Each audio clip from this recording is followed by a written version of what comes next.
I like the coffee at Manifest because of the people that work here. You know, it's It's owned by Brandon and Nikki Reed, and you know, I've known them since like Detox Bar days and Bar 35 days and like days. And that's why I come here. It's for the company, and the coffee is great. Dirty soy chai. That's what they're known for. This is a regular spot for everybody. Lots of support for the arts and culture, like the community. Hey, Gary. There was nothing here before. It was completely dilapidated, right? It was, what was it? Gary would know. Come on, Gary. Gary is much more knowledgeable. Lucky Valley used to be Mini Garden. Mini garden. But before that, it was the police substation. Literally, this is what happens every day. I'm always thinking about drafts and did I answer all the emails? Did I check my Slack? And then somebody usually walks in. Somebody walks in, talks story. They're usually gonna open the shops. You know, they're opening their shops. They're about to go to the office because everybody knows everybody that works around here. We're going to Barrio now, and that's really interesting because I truly think that Barrio enhanced like the fashion style here in Chinatown. It's very expressive here. Here we're gonna go into my favorite vintage place.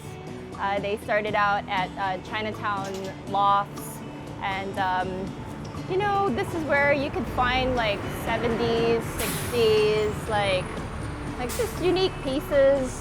And that's you know what most people like about Chinatown is you can have a unique expression. This is probably technically their third location. Hello, welcome, Barrio. This is like their third location. Their first location was at their house at the Artist Lofts. Oh, there's a beautiful dress over here. Oh my God, I love this dress. Where's it? I saw it on New Year's Eve. This dress is a very Barrio dress. Magical. Look at that. Whenever I think of this, I think of like a pinup girl or like a that whole Dita Von Tess aesthetic. And I saw it on a lovely gal on New Year's Eve, and here it is. Yeah, like I think I like vintage because I like the whole idea of reusing something that's already there. So, because of this type of neighborhood, it's done a pretty good job at naturally gentrifying, like organically gentrifying instead of like forced gentrification, you know, which I also love. I love Arvo and Pico. I love them. But this place has been here. This place was here when it was a red light district, and the same types of people were here. LGBT, queer, non-binary have always been here. The poor have always been here. The homeless have always been here. The markets have always been here. Like, we are just a new, younger, a different version of that, you know. So I highly encourage people to keep it local, keep it small business. Mauna Kea is really where you find a fusion of different cultures. There's a Japanese bento spot on the bottom. There's usually like a Vietnamese cafe around here. There's usually a ramen place, a local spot, and several Filipino food options. So it's like a mix of, it's like your classic Chinatown. If you want to look for a Chinatown aesthetic and culture, this is Mauna Kea Marketplace is the real deal. The beautiful thing about Chinatown are all the small local businesses, and this is a place for them to be able to afford to rent a little food shop. I don't even know what you call this, food kiosk. This is a place where a young artist could find an affordable studio and paint.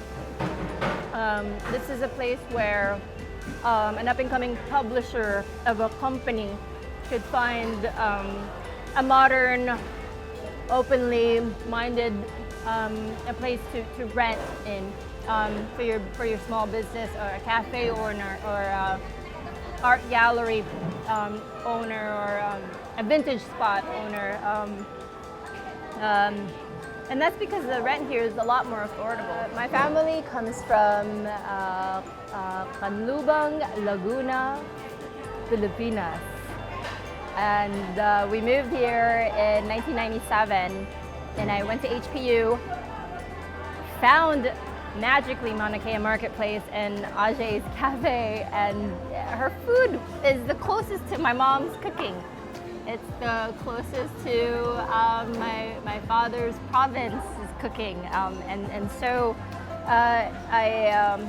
we're military, so my family's military. I'm an army brat, so moving around a lot was kind of a normal thing, and finding food that tastes like home is really unique. This is adobong pusit and some suman, delicious, and a bag of calamansi from the vendor lady on the street. So a random combo, but unique nonetheless. It's yummy. If I can be of service to creatives, to young businesses, to anyone really, young people, if I could be of service to them through Nella Media Group, outside of Nella Media Group, to support arts and culture and small businesses, I will. And it sounds silly, right? I'm not trying to be cheesy, but like you just go walk around and like say hi to people. It's not one person's responsibility, not at all. I think it's everybody's. I think it's like being able to talk to young people and say, hey, don't just take a picture of it, go there.